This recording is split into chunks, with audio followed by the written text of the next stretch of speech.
வணக்கம் நவீன். வணக்கம் வினோஷ். எப்படி இருக்கீங்க? செலிபிரிட்டி ஆயிட்டீங்கன்னு கேள்விப்பட்டேன். அங்கேயே ஆரம்பிச்சிட்டீங்களா? சரி, ஓகே. ஆமாங்க, என்ன பண்றது, எல்லாரும் வந்து நம்ம ஏதோ நம்ம காசு கொடுத்து. என் ஃப்ரெண்ட் ஒருத்தன் கேட்டான், என்ன தெரிஞ்சவங்களா, இந்த ஆர்டிகல் எழுந்தவங்க தெரிஞ்சவங்களா, இல்ல சொந்தக்காரங்க யாராவது நியூஸ் பேப்பர்ல இருக்காங்களா? அப்ப எங்களை பத்தி அதான் நினைச்சிட்டு இருக்க நீ. இல்ல, காசு கொடுத்து நம்ம ஏன்டா பண்ண போறோம் அப்படின்னு. ரொம்ப ஹம்பிள் எல்லாம் போடானா. சரி, நீங்க எதிர்பார்த்தீங்களா இவங்க வந்து இப்படி தனி ஆர்டிகல் எல்லாம் போடுவாங்க அப்படின்னு? நான் ஏதோ நிறைய ஆக்சுவலா மத்த பாட்காஸ்டர்ஸ் ஒரு டைம் போட்டிருந்தாங்களே, நிறைய பாட்காஸ்டர் சேர்த்து போட்டிருந்தாங்கல்ல, அப்படி படுவாங்கன்னு நினைச்சேன். நானும் அப்படிதான் நினைச்சேன். லைக் அந்த பேஜ்ல அந்த சைடுல ஒரு சின்ன ஸ்னிப்பட் மாதிரி போடுவாங்கல்ல, அந்த மாதிரி வரும் அப்படின்னு. அவ்வளோ பெரிய ஆர்டிக்கல் அளவுக்கு நம்ம கிழிச்சிட்டோமா அப்படின்லாம் தெரியல. But it's okay. என்ன நினைச்சாங்கன்னு தெரியல. ஆமா, எதை பார்த்து ஏமாந்தாங்களோ. அப்புறம் போன எபிசோடு சொன்ன மாதிரி எனக்கு ரொம்ப பிடிச்சிருந்துச்சு. இப்போ நிறைய பேர் வந்து பர்சனலா கனெக்ட் ஆகி பயங்கர ஜாலியா இருந்துச்சு. வீடியோ ரெக்கார்டிங் அடிக்கடி பண்ணுங்க, நேர்ல நிறைய பண்ணுங்க அப்படின்னாங்க. நிறைய பேர் வந்து தனித்தனியா வந்து இந்த லிரிக்ஸ் வந்து அடுத்த எபிசோட்ல சேர்த்துக்கோங்க அப்படின்னு சொன்னாங்க. நல்லா இருந்துச்சு. ஆக்சுவலா ஒரு எபிசோடு கேட்டுட்டு நம்ம கூட வந்து இந்த லிரிக்ஸ் சொல்றேன், பாட்டு கண்டுபிடிங்கன்னு விளையாட ஆரம்பிச்சிட்டாரு. அப்புறம் சுப்பமா வந்து பயங்கர ஹிட் ஆயிருச்சு. ஆமா, யாரு தெரிஞ்சு ஒரு மில்லியன் வியூஸ் நீங்கதான். எனக்கு தெரிஞ்சு ஒரு மில்லியன் வியூஸ் இன்க்ரீஸ் ஆயிருக்கும்னு நினைக்கிறேன். சுப்பமா மில்லியன் வியூஸ் இன்க்ரீஸ் ஆயிருக்கும்னு நினைக்கிறேன். அது சரி, உங்களால அது சரி, ஒண்ணும் சொல்லக்கூடாது. அப்புறம் என்ன, எபிசோட்ல போயிடலாமே. இன்னைக்கு என்ன பேச போறோம்னு சொல்லிருங்க. இன்னைக்கு பேச போற எபிசோடு வந்து castes in India, origin, mechanism and genesis அப்படிங்கிற book by doctor B.R. Ambedkar.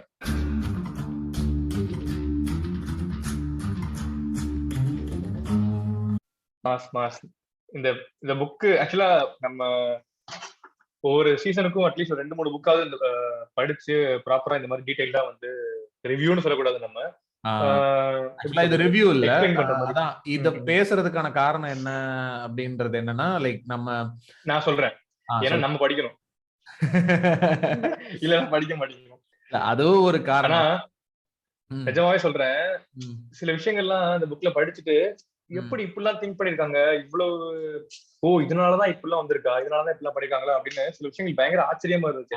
அதனாலதான் இப்ப சும்மா ஒரு ஒரு ஒரு பர்சனை பயங்கரமா ஸ்காலர்ஸ் இருப்பாங்க, ஆனா வந்து அம்பேத்கர்னு ஸ்பெஷலா சொல்றதுக்கு ரீசன் என்னங்கிறது இந்த புக் படிச்ச தெரிஞ்சு.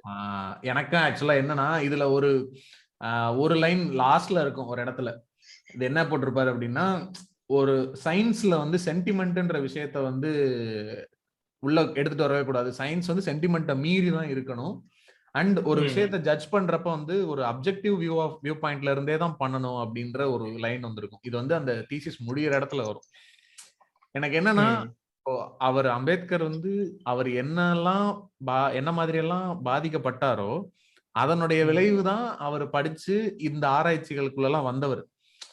இப்ப இந்த களத்துல இறங்கி போராட்டம் பண்ணி அதுல அந்த ப்ரொட்டஸ்டிங்ல ஒரு ஆங்கிள் அப்படின்னா, இவர் வந்து பியூர் சயின்டிபிக் அப்ரோச். இப்ப இந்த ரிசர்ச் பேப்பர் வந்து இப்போ நம்ம வந்து இப்ப நம்மளே வச்சுக்கோமே, இப்ப நீங்களும் நானும் அந்த பாட்காஸ்ட் பேசும்போது பல நேரம் வந்து எமோஷன் ஆகி இதாகிறோம்ல, என்னடா இப்படி பண்றீங்க அந்த மாதிரி எல்லாம் வருதுல்ல.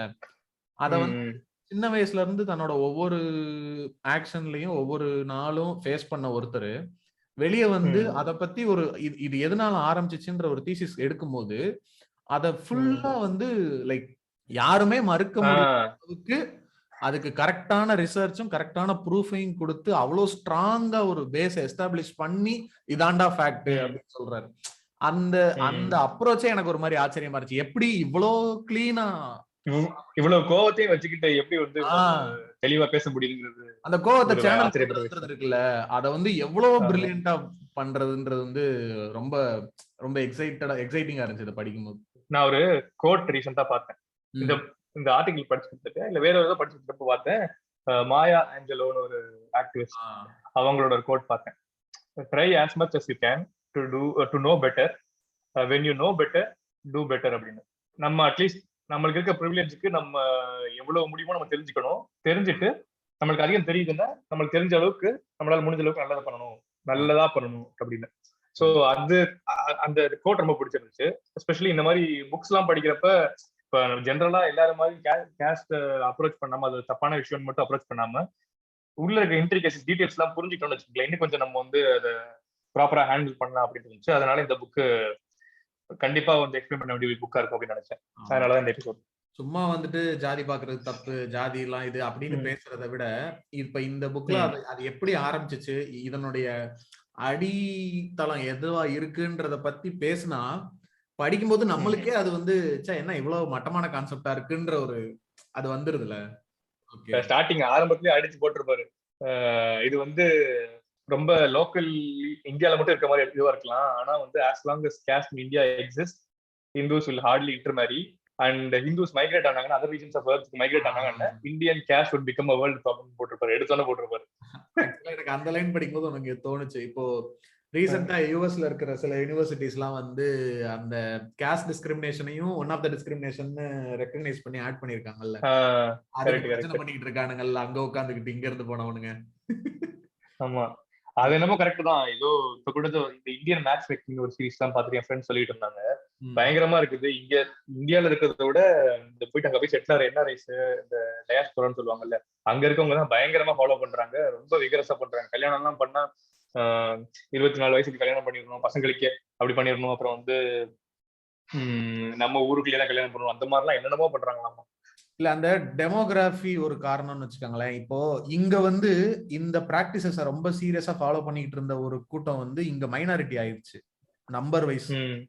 ஆனா இப்ப இங்க இருந்து மைக்ரேட் ஆகி போன கூட்டத்துல பார்த்தோன்னா அவங்கதான் மெஜாரிட்டி. அங்க அதை இன்னும் ஸ்ட்ரிக்டா அதை ஃபாலோ பண்றதுல இதா இருக்காங்க. இன்னொன்னு என்னன்னா அந்த ஊரை விட்டு வெளியூருக்கு போனோடனே அந்த ஒரு ஃபீல் வரும்ல, நம்ம ஊர் பழக்கம் அப்படின்றது அத வந்து ஒரு ராங் டைரக்ஷன்ல எடுத்துட்டு போறாங்க. அங்க இருக்கிற நானும் நிறைய பேர் பார்த்திருக்கேன். இங்க இருக்கிறத விட அங்க போனதுக்கு அப்புறம் இந்த ரிலீஜியன் ரிலேட்டடான பிராக்டிசஸ், காஸ்ட் ரிலேட்டடான பிராக்டிசஸ் எல்லாம் வந்து ரொம்ப என்ன சொல்றது கீனா ஃபாலோ பண்றது வந்து அங்க போனதுக்கு அப்புறம் அதிகமாகுது நிறைய பேருக்கு. அந்த நம்ம ரூட்ஸை விட்டுறக்கூடாதுன்னு நினைக்கிறாங்க. அது ரூட்ஸ்ங்கிறது வந்து காஸ்ட்லயும் ரிலிஜன்லயும் தான் இருக்குன்றது கொஞ்சம் சோகமான விஷயம். அதுதான் ரூட்ஸ் நினைச்சிட்டு இருக்காங்க.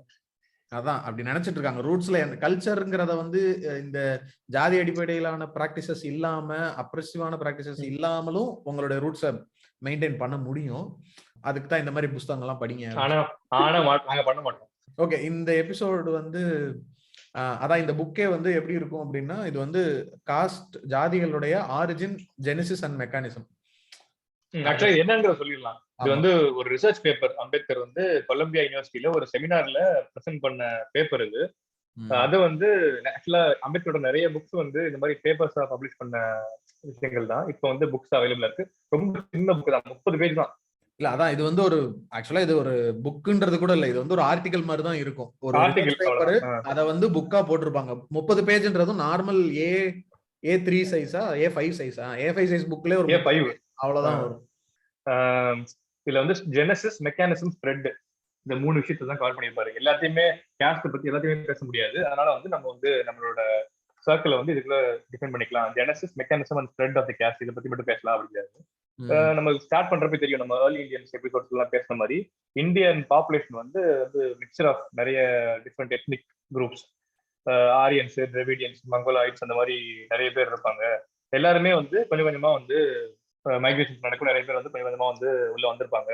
அப்படி வந்திருந்தாலுமே எல்லாருமே வந்து கம்ப்ளீட்டா வந்து மிக்ஸ் ஆகல. அதாவது இன்னுமே அந்த டிஃபரன்ஸ் தெரியும் அப்படிங்கிற மாதிரி சொல்லுவாங்க.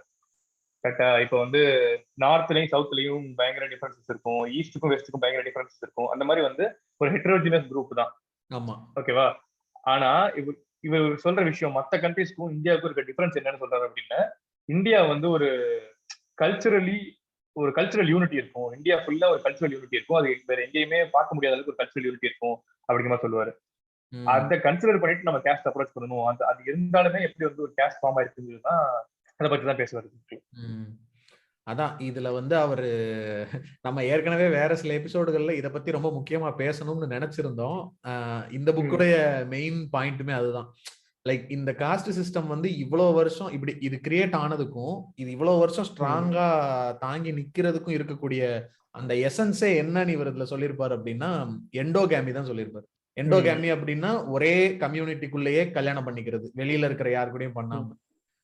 இப்ப இருக்க நம்ம டேர்ம்ஸ்ல சொல்லணும்னா ஜாதி திருமணங்கள், ஒரு ஜாதிக்குள்ள மட்டும் கல்யாணம் பண்ணணும்ன்ற இப்போ வரைக்கும் அந்த மெத்தட் வந்து ரொம்ப ஸ்ட்ராங்கா இருக்கிறதுனாலதான் இந்தியால இருக்கிற இந்த காஸ்ட் சிஸ்டம் வந்து கொஞ்சம் கூட இத்தனை வருஷம் ஆகியும் அசைக்க முடியாத அளவுக்கு அவ்வளவு ஸ்ட்ராங்கா நிக்கிறதுக்கான ஒரு முக்கியமான காரணம்.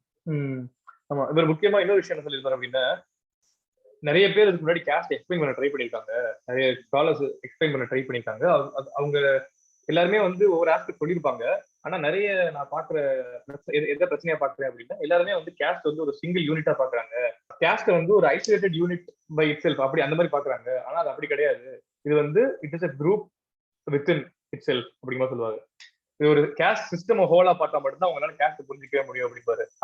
அப்படி பார்த்து இவர் ஒரு ஒரு அனாலிசிஸ், ஒரு எக்ஸ்பிளனேஷன் கொடுத்து போறாரு. நீங்க சொல்ற மாதிரி இந்த எண்டோகேமி பத்தி பேசுறீங்கல்ல, இந்த எண்டோகேமி நார்மலா ஃபார்ம் ஆகிறது கஷ்டம் அப்படிங்கிற சொல்லுவாரு. நார்மலாவே வந்து எல்லா கல்ச்சர்ஸ் எல்லா டைப்ஸ்லயுமே நேச்சுரலா வந்து எக்ஸோகேமி தான் இருக்கும். எக்ஸோகேமி அப்படின்னா இப்ப நம்மளுக்கு நம்ம ஊர்ல இன்னமுமே இருக்கும். அது வந்து இன்னமுமே வந்து மீறக்கூடாத விதிதான். ஒரே கோத்திரத்துக்குள்ள கல்யாணம் பண்ணக்கூடாது. கரெக்டா? பிரிமிட்டிவ் வேர்ல்ட்ல, பிரிமிட்டிவ் இந்தியால கண்டிப்பா இருந்துச்சு. இப்பவுமே வந்து நீங்க பாக்கலாம், அது இந்த கோத்திரத்துக்கு கல்யாணம் பண்ணக்கூடாது அப்படிங்கிறது இன்னுமே இருந்துதான் இருக்கும். ஆனா அப்படி இருக்கிற எக்ஸோகேமஸ் சொசைட்டிக்கு மேல ஒரு எண்டோகேமிய சூப்பர் இம்போஸ் பண்றதுதான் கேஸ்ட். அந்த ப்ராசஸ் பேர் தான் கேஸ்ட் அப்படின்னு சொல்றாரு. அவர் சொன்னதுல இது வந்து என்னன்னா, இதுக்கு முன்னாடி பண்ண ஸ்காலர்ஸ் எல்லாருமே இந்த ஆஸ்பெக்ட டச் பண்ணாமலே அவங்க வேற வேற காரணங்களை வந்து எடுத்து வச்சுக்கிட்டே இருந்திருப்பாங்க. லைக் வந்து அத வந்து ஒரு நேச்சுரல் பினாமினா அது எப்படி எவால்வ் ஆச்சுன்னு எக்ஸ்பிளைன் பண்றதுக்கே ட்ரை பண்ணிட்டு இருப்பாங்க. இவர் என்ன சொல்றாருன்னா, அதை வந்து ஏன் அதை நேச்சுரல் பினாமினாவே யோசிக்கிறீங்க, அது நேச்சுரல் பினாமினான் இல்லாம அதுல அன்நேச்சுரலா ஒரு விஷயம் உள்ள வந்ததுனாலதான் இந்தியால மட்டும் நடந்திருக்கு. ஏன்னா இதே மாதிரி பிரிமிட்டிவ் சொசைட்டிஸ்லாம் வந்து உலகத்துல பல இடங்கள்ல ஆரம்பிச்ச பல நாகரிகங்கள்ல இருந்திருக்காங்க. எல்லாருமே எல்லா எவல்யூஷன்லயுமே இந்த சிவிலைசேஷனை ஆரம்பிச்சு ஒரு நாகரிகமா வளர்ந்த எல்லா இடங்கள்லயுமே ஒரு காமன் பேட்டர்ன் இருக்கு. ஆனா இந்த காஸ்ட்ன்ற சிஸ்டம் மட்டும் எப்படி இந்தியால மட்டும் உருவாச்சு? ஏன்னா உலக அளவுல நிறைய விதமான அப்ரஷன்ஸ் இருக்கு, லைக் கிளாஸ் இருக்கு, ரேசிசம் இருக்கு, இந்த மாதிரி நிறைய இருக்கு. ஆனா எங்கேயுமே இல்லாம யூனிக்கா இருக்கிற ஒரு விஷயம் வந்து இந்தியால மட்டும் இருக்குன்றது அது ஜாதி மட்டும். இப்ப இது ஒரு நேச்சுரலான எவல்யூஷன் ப்ராசஸா இருந்திருந்தா ஏன் இந்தியா தவிர எல்லா இடத்துலயுமே அது வரல? அப்ப இங்க மட்டும் அது உருவாகி இருக்குன்னா அதுல ஏதோ ஒரு அன்நேச்சுரலான விஷயம் நடந்திருக்கு அப்படிங்கறதுதான் அவர் என்ன சொல்லுவாருன்னா, அந்த எண்டோகேமின்ற விஷயம் வந்து ஏற்கனவே இருக்கக்கூடிய பரவலா நிறைய நாகரிகங்கள்ல இருந்த இந்த எக்ஸோகேமின்ற ஒரு விஷயத்துக்கு மேல எண்டோகேமிய வந்து சூப்பர் இம்போஸ் பண்ணதுதான் வந்து காஸ்ட்ன்ற ஒரு புது விஷயத்த வந்து இந்தியாக்குள்ள ஒரு கம்யூனிட்டியா கிரியேட் பண்ணுச்சு அப்படின்னு சொல்லியிருப்பாரு. இப்ப யூஎஸ் எல்லாம் பாத்தீங்கன்னா கூட நிறைய எத்னிக் குரூப்ஸ் இருப்பாங்க.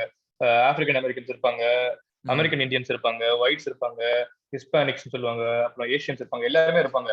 ஆனாலுமே அங்க வந்து இந்த மாதிரி கேஸ்ட் ஃபார்ம் ஆகல. இந்தியால மட்டும் ஃபார்ம் ஆயிருக்கிறது தான் அதோட ஸ்பெஷாலிட்டி. அதுக்கான ரீசன்ஸ் அனலைஸ் பண்ணணும் அப்படிங்கிறது. எண்டோகேமி எப்படி ஸ்டார்ட் ஆகுது அப்படின்னு புரிஞ்சிச்சு அப்படின்னா நம்ம வந்து ஃபார்மேஷன் ஆஃப் கேஸ்ட் புரிஞ்சுக்கலாம் அப்படின்னு சொல்லிட்டு ஒரு எண்டோகேமஸா ஒரு குரூப் இருக்கணும் அப்படின்னா என்ன தேவை அப்படிங்கிற அனலைஸ் பண்ணுவாரு. அதான் ஒரு குரூப்புக்குள்ள மட்டும்தான் கல்யாணம் பண்ணிக்கிட்டே இருக்கணும் அப்படின்னா அந்த குரூப்ல இருக்கக்கூடிய மேரேஜபிள் ஏஜ்ல இருக்கக்கூடிய மேல் பாப்புலேஷனும் ஃபீமேல் பாப்புலேஷனும் வந்து ஒரு பேலன்ஸ்ல இருந்தா மட்டும்தான். இது வந்து ஒரு தியரிட்டிக்கலா ஒரு சினாரியோ மாதிரி எக்ஸ்பிளைன் பண்ணுவாரு. அதுல வந்து இந்த மாதிரி மேல் பாப்புலேஷன் ஃபீமேல் பாப்புலேஷன் ஈக்குவலா இருந்தாதான் அந்த எண்டோகேமிங்கிறது மெயின்டைன் ஆயிட்டே இருக்கும். ஏன் அப்படின்னா இன்கேஸ் ஒரு ஆணோ ஒரு பெண்ணோ அதிகமாவோ குறைச்சலாவோ இருந்தா வெளியில இருந்து இன்னொருத்தர் கூட கல்யாணம் பண்றதுக்கான தேவை வந்துடலாம். சோ அப்ப அதை மெயின்டைன் பண்றதுக்கு முக்கியமான விஷயம்ங்கிறது வந்து அந்த பாப்புலேஷன் பேலன்ஸ் வந்து மெயின்டைன் பண்றது. கரெக்ட். இந்த புக்லயே எனக்கு இந்த ஒரு அப்ரோச், இந்த ஆஸ்பெக்ட் ரொம்ப பிடிச்சிருந்துச்சு, ரொம்ப புதுசா இருந்துச்சு. இதை பத்தி நம்ம யோசிச்சதே இல்லையே அப்படிங்கிற மாதிரி இருந்துச்சு. அதான் அவர் சொல்ற மாதிரி இப்போ ஒரு குரூப் இருக்குது, ஒரு கேஸ்ட் இருக்குது, கேஸ்ட் சொல்லலாமே. அந்த கேஸ்ட்ல வந்து ஒரு 200 பேர் இருக்காங்க அப்படின்னா மேரேஜபிள் ஒரு அடல்ட்ஸ் வச்சுக்கோம். 100 பேர் மென் அண்ட் உமன் இருந்தா மட்டும்தான் அந்த சஸ்டெயின் ஆகும். இப்ப ஃபார் எக்ஸாம்பிள் வந்து 90 மென் இருக்காங்க, 110 உமன் இருக்காங்க அப்படின்னு வச்சுக்கோங்களேன். அப்படி இருந்தா சஸ்டெயின் ஆகாது. ஏன்னா மீதி இருக்க 20 பேர் வந்து இன்டர் மேரேஜ் பண்ண ஆரம்பிச்சிருவாங்க, வேற கேஸ்ட் போட்டு பண்ணிடுவாங்க. அந்த மாதிரிலாம் ப்ராப்ளம்ஸ் இருக்கிறதுனால சஸ்டெயின் ஆகாது. எப்போ வந்து நீங்க எண்டோகேமியை பிரேக் பண்ணி வேற கம்யூனிட்டிஸ், வேற கேஸ்ட் கூட நீங்க வந்து கல்யாணம் பண்றீங்களோ அப்போ வந்து கேஸ்ட் சஸ்டெயின் ஆகாது. அது ஒரு ஃபேக் விஷயமா இருக்கும் அப்படின்னு சொல்லுவாங்க. நேச்சுரலா கல்யாணம் பண்ணிட்டு அவங்க 100 பேரே இருக்காங்கன்னு வச்சுக்கோங்களேன். கல்யாணம் பண்றாங்க, கல்யாணம் பண்ணி 2 பேருமே ஈக்குவல் வயசு வாழ்ந்தா மட்டும்தான் அது வந்து அஃபெக்ட் ஆகாம இருக்கும். இந்த குரூப் வந்து இந்த ஈக்குவல் பேலன்ஸ் அஃபெக்ட் ஆகாம இருக்கும். அந்த பேலன்ஸ் வந்து அஃபெக்ட் ஆகாம இருக்கும். ஆனா நார்மலா அப்படி நடக்கிறது கிடையாது. ஹஸ்பண்ட் வந்து ஒரு ரொம்ப ஏர்லி வயசுல இறந்துடலாம், வைஃப் வந்து ரொம்ப ஏர்லி வயசுல இறந்துடலாம். இப்படி மாறுறப்ப either surplus woman or surplus man form ஆறாங்க. ரைட்டா? இந்த விஷயத்தை அப்ரோச் பண்றப்ப என்னென்ன நடக்குது, இப்படி ப்ரிவென்ட் பண்றாங்க அப்படிங்கிறது சூப்பரா இருக்கும். இப்ப ஒரு விடோ ஃபார்ம் ஆயிட்டாங்க, ஒரு விடோ ஆயிட்டாங்க, இல்ல ஒரு விடோவர் சர்ப்ளஸ் மேன் ஒரு மேரேஜ்ல இருக்கக்கூடிய ஒரு ஆண் இறந்துட்டாருன்னா, விடோன்னு இந்த இடத்துல சொல்ல வேண்டாம். இது ஏன்னா நேச்சுரலி ஒரு கல்யாணத்துல இருக்கிற ஒரு ஆணும் பெண்ணும் இருக்கும்போது ஒரு ஆண் இறந்துட்டாருன்னா அந்த பாப்புலேஷன்ல ஒரு பெண் அதிகமாயிருவாங்க, சர்ப்ளஸ் ஆயிருவாங்க. சர்ப்ளஸா இருக்க பெண்ணை வந்து திரும்ப இதே கிளானுக்குள்ளேயே மேரேஜ் பண்ணா மறுபடியும் அந்த இம்பேலன்ஸ் தான் மெயின்டைன் ஆகும், திரும்ப பேலன்ஸ்க்கு வர முடியாது. இன்னொன்னு வந்து அந்த சர்ப்ளஸ் உமனுக்குமே வந்து அவங்களுக்கான நீட்ஸ், செக்ஷுவல் நீட்ஸ் இருக்கும், கம்பானியன்ஷிப் நீட்ஸ் இருக்கும். அதனால வந்து ஹஸ்பண்ட் இறந்தோடனே அவங்களை அப்படியே ஒதுக்கிட முடியாது. ஐ மீன் அவங்களுக்கான தேவைகள் இல்ல, அவங்க யாருமே கிடையாது அப்படிங்கிற மாதிரி கன்சிடர் பண்ண முடியாது. அதனால என்ன ஆகும்னா அவங்க வேற எக்ஸோகேமிக்குள்ள போறதுக்கான வாய்ப்பு அதிகமா இருக்கு. அது நடக்க கூடாது. அதுதான் சொல்றேன். அதை எப்படி ப்ரிவென்ட் பண்றது, கேஸ்ட் ஃபார்ம் ஆறதுக்கு அப்படின்னு சொல்றாரு. ஒண்ணு அவங்களை போட்டு தள்ளிடணும். அப்படி இல்ல அப்படின்னா நீ வந்து ஃபோர்ஸ் பண்ணி நீ கண்டிப்பா வந்து கல்யாணம் பண்ணாம தான் இருக்கணும் அப்படின்னு சொல்லிட்டு ஒரு மூலையில உட்கார வச்சிருது. அதாவது கல்யாணம் பண்ணாம இருக்கிறது தான் புனிதத்தன்மைன்னு அவங்களையே நம்ப வைக்கணும். ஆமா. இது எப்படி இதெல்லாம் பண்ணாங்க அப்படின்னு அடுத்து வரும். அதான் ஃபர்ஸ்ட் கேஸ்ல வந்து சர்ப்ளஸ் ஒரு ஆம்பளை இறந்துட்டாரு, ஒரு பொண்ணு எக்ஸ்ட்ரா இருக்காங்க. இந்த கேஸ்க்கு வந்து எய்தர் அந்த பொண்ணை கொன்றணும், இல்ல வந்து அந்த பொண்ணை வந்து ஃபோர்ஸ் பண்ணி விடோவா இருக்கணும். ஓகே, விடோவா இருக்க வைக்கணும். இது ஒண்ணா. இப்ப 2வது கேஸ் பாருங்க. 2வது கேஸ்ல வந்து விமன் இறந்துட்டாங்க, மேன் வந்து உயிரோட இருக்காரு. இப்ப போன கேஸ்க்கு யூஸ் பண்ண மாதிரியே எக்ஸ்ட்ரா மேனை கொன்றணும் அப்படின்னு சொல்றது இங்க செட் ஆகாது. எக்ஸ்ட்ரா மேனை கொன்றணும், இல்ல அவங்களை வந்து ஃபோர்ஸ் பண்ணி வேற கல்யாணம் பண்ணாம இருக்க வைக்கணும் அப்படிங்கிறது பண்ண முடியாது. இதுக்கு 2 ரீசன் சொல்றாரு. ஒண்ணு, because simply he is man அப்படிம்பாரு. ஆமா, நம்மலாம் ஆம்பளை மாமா. ஆண் நெடில் மாமா. இன்னொரு விஷயம் என்ன அப்படின்னா, இந்த ரூல் போடுறதே வந்து ஆம்பளைங்க தான். ரைட்டா? இவங்க வந்து அவங்களை வந்து ஒரு அசெட்ஸா பாத்துக்கிறாங்க. அந்த கேஸ்ட்ங்க அந்த எண்டோகேமஸ் குரூப் சஸ்டெயின் ஆகிறதுக்கு அவங்க ஒரு அசெட் இருக்கும். அவங்க வந்து சீக்கிரமா அந்த பொண்ணு இறந்துட்டாங்க அப்படிங்கறதுனால ஒரு அசெட்டை வந்து வேஸ்ட் பண்ணக்கூடாது அப்படின்னு நினைச்சு அதையும் பண்றது கிடையாது. இதனால என்ன பண்றாங்க, இதுக்கு இப்போ ஒரே ஆப்ஷன் என்ன இருக்குது, அடல்ட்ஸ் இல்லாம வயசு வராத சின்ன குழந்தைங்களை, சின்ன பொண்ணுங்களை கல்யாணம் பண்ணி வச்சிருது. அதான் ஒண்ணு வந்து துறவரம் போறது, அந்த பொண்ணை வந்து விடோவா இருக்க வைக்கிற மாதிரி பையனை வந்து துறவரம் போக வச்சிடலாம் அப்படின்னு சொல்லுவாரு. ஆனா அகைன் அதுல என்ன பிரச்சனைனா, அவர் அதான் அந்த அசெட்னு சொல்றதுல இன்னொரு மீனிங் என்ன சொல்லுவாருன்னா, அந்த பேட்ரியார்கல் சொசைட்டில அந்த கிளானோட எக்கனாமிக் ஆக்டிவிட்டிக்கும் வந்து அந்த ஆண் தானே முக்கியமான ஒருத்தனா இருக்கான். கரெக்ட். சோ இப்ப அவன் அந்த விஷயத்திலயும் இவங்களுக்கு பாதிப்பு வரும் அஸ் அ கிளானா. இப்ப செலிபஸின்னு போகும்போது என்ன ஆகும்னா, ஓகே அவன் வந்து இன்னொரு பொண்ணை கல்யாணம் பண்ண மாட்டான், எக்ஸோகேமியா தடுக்கலாம். ஆனா அகைன் செலிபஸின்றவன் அவன் எல்லாத்தையும் திறந்துட்டு போயிடுவான்ல. அப்பயும் வந்து இவங்களுக்கு அவனால இந்த கிளானுக்கு ஏற்படுற வேல்யூ வந்து அடிபடும்ல. சோ அதனால செலிபஸியும் ஒத்து வராது. அப்படிங்கிற பட்சத்துலதான் அப்ப இன்னொரு இருக்கிற ஒரே ஆப்ஷன் வந்து என்ன பண்ணுவாங்கன்னா, அதாவது கல்யாண வயசு வந்து, அதாவது கல்யாண வயசுனா லைக் கல்யாணத்துக்கு எலிஜிபிளா இருக்கக்கூடிய ஆண்களும் பெண்களுக்குமான பேலன்ஸை மெயின்டைன் பண்ணணும்னா, இன்னும் கல்யாணத்துக்கு எலிஜிபிளே ஆகாத பெண் குழந்தைகள்ல யாராவது ஒருத்தரை இந்த எக்ஸ்ட்ரா இருக்க ஆணுக்கு கல்யாணம் பண்ணி வச்சிருது. பெண் குழந்தை திருமணம் சொல்லி அதை வந்து இம்போஸ் பண்ணலாம். அதுதான் இங்க இருக்கிற ஆப்ஷன். இப்ப பாத்தீங்கன்னா, இப்ப நம்ம பார்த்தோம்ல 3 விஷயம். ஃபர்ஸ்ட் வந்து சர்ப்ளஸ் உமன் விஷயத்துல வந்து ஃபர்ஸ்ட் இந்த உமனை கொலை பண்றது, இந்த பழக்கம் தான் வந்து இந்த உடன்கட்டை ஏறுதல், சதி, அந்த பழக்கம் வந்துச்சு. அடுத்து வந்து செகண்ட் பழக்கம் உங்களுக்கு தெரியும், விதவை திருமணத்தை மறுக்கிறது, அதாவது ஃபோர்ஸ் பண்ணி விடவாவே இருக்க வைக்கிறது, அந்த விஷயம். அது 2 வந்துச்சா. அடுத்த கேஸ்ல பாருங்க, உமன் இறந்து மேன் சர்ப்ளஸா இருக்கிறப்ப என்ன பண்ணுவாங்க, இவங்க வந்து சைல்டு மேரேஜ் பண்ணி வச்சிருவாங்க. குழந்தைங்க வயசுக்கு வராத, மேரேஜபிள் ஏஜ் வராத குழந்தைங்களை கல்யாணம் பண்ணி வைக்கிறது தான் வந்து சைல்டு மேரேஜ். இதுலயே பாத்தீங்க அப்படின்னா பொண்ணுங்களை பெரியவங்களுக்கு கல்யாணம் பண்ணி வைப்பாங்களே தவிர சின்ன பசங்க கட் பண்ணி வச்சுக்க மாட்டாங்க. நோட் பண்ணிருக்குமா? அதாவது ஆக மொத்தம் ஆம்பளை எக்ஸ்ட்ரா இருந்தாலும் பொம்பளை எக்ஸ்ட்ரா இருந்தாலும் அடி வாங்குறது என்னவோ பொண்ணுதான் அப்படின்னு.